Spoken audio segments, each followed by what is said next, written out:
pag-asa. Buwan ng Disyembre, nagsimula ang pandemya. Buong mundo ay nalunod sa problema. Unti-unting mga tao ay nawala ng pag-asa sa dami ng taong nahawaan ng corona. Sa bawat araw na lumipas, tila ang dami ng bilang ay walang wakas. Sa ating isip ay mga katarungan, ang liwanag ba ay kailan masisilayan?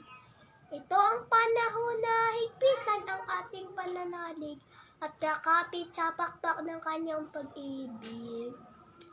Siya ay si Jesus, ang ating sandigan. Kailanman ay hindi niya tayo pababayaan.